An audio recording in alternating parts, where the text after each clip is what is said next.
today's video, unbox natin tong Zeblaze Ares na nabili ko sa Lazada.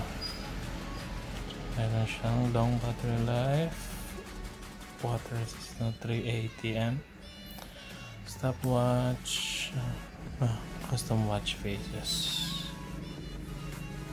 notification, red light, and protocol at alarm clock. Hinapin natin.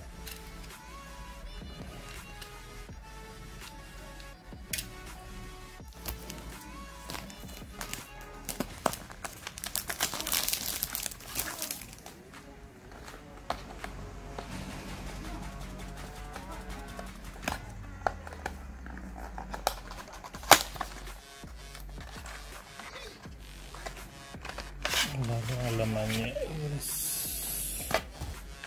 isang smartwatch.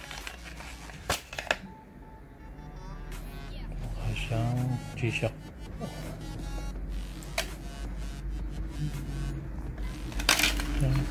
Meron siyang manual.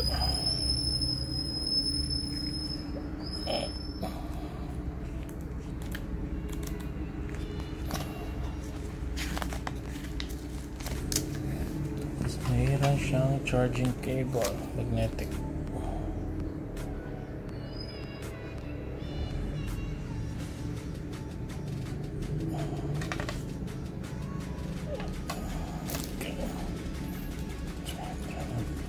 Yun.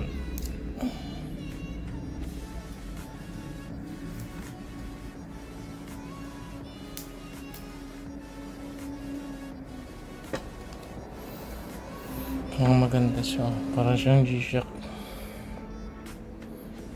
Natin kung paano yun to.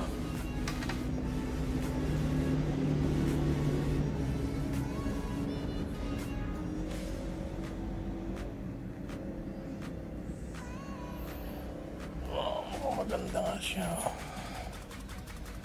Compare natin dito sa Huawei Band 6.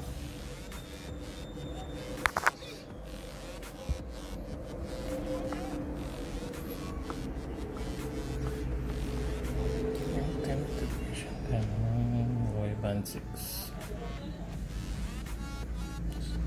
Zeblaze.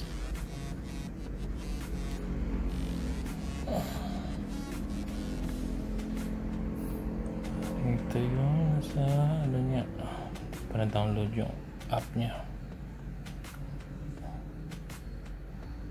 Training status, outdoor cycling, hindi cancel.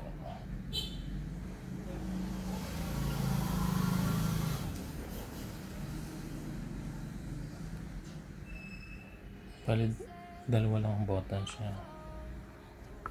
Ito sa gilid, ito sa side.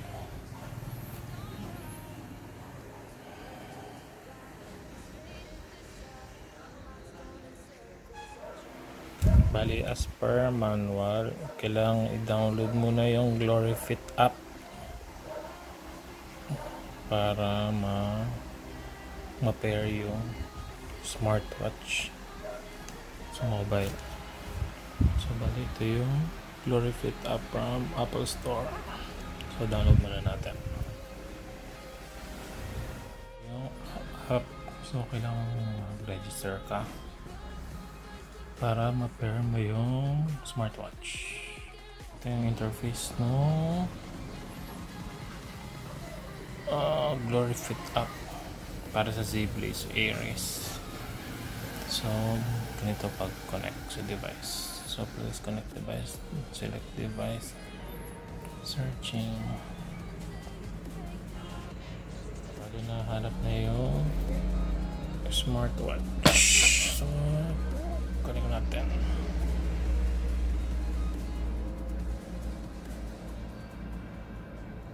Okay, connected na siya.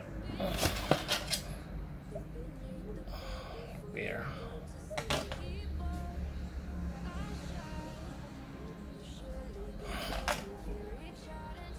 Bali na pair na siya. So yung time niya is na-set na siya.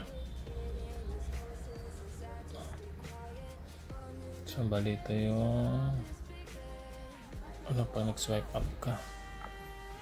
Ay, bali nag-swipe down pala. Ito yung tayo na hindi.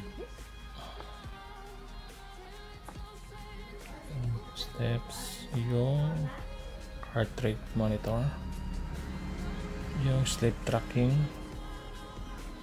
yung weather, tapos music player,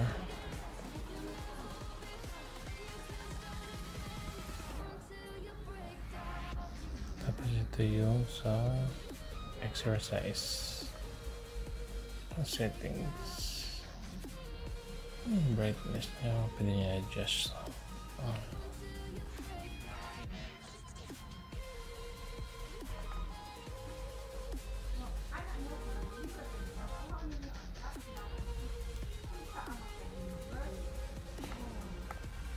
Swipe back lang pag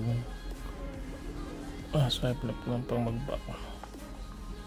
Yung watch face niya, ito yung mga default na watch faces niya.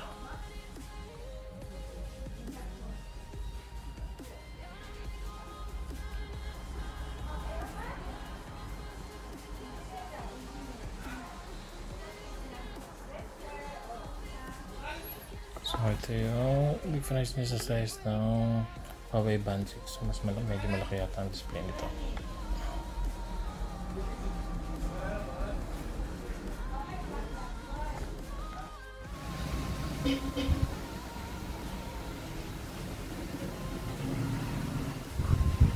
Pwede may download to mga watch faces niya.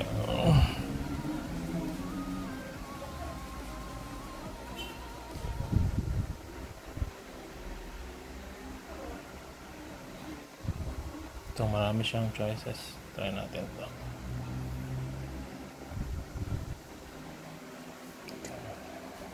Synchronize. Bale na synchronize natin yung watch face. Ito yung watch face niya kaya na-download.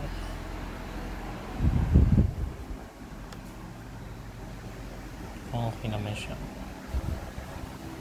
Try natin download ibang download to.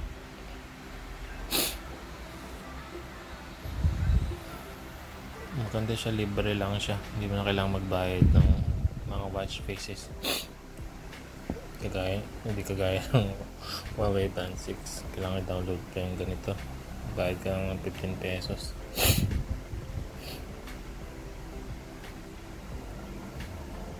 Bali download na natin yung watch face. Ito yung watch face niya. Maganda naman siya. Pero ang pangit lang dito is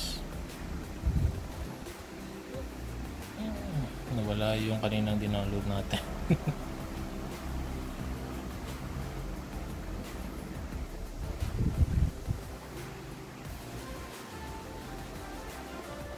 Download ulit tayo ng watch face. Mukhang ito maganda yung watch face na na-download ko.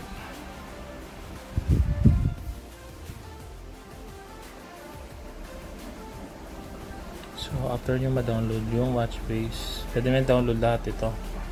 Nandito sa app gallery nila. Tapos kung gusto nyo i-change, i-sync nyo lang dito. Okay, pwede naman dyan i-change dito. Hold nyo lang. Tapos swipe lang. Pero 4 lang yung pwedeng ma-change dito. Tapos manually i-change na lang. Hindi kagaya dito sa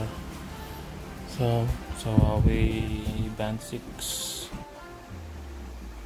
na pwede nyo change yung mga watch face. 32 watch face. So mas okay itong Huawei Band 6.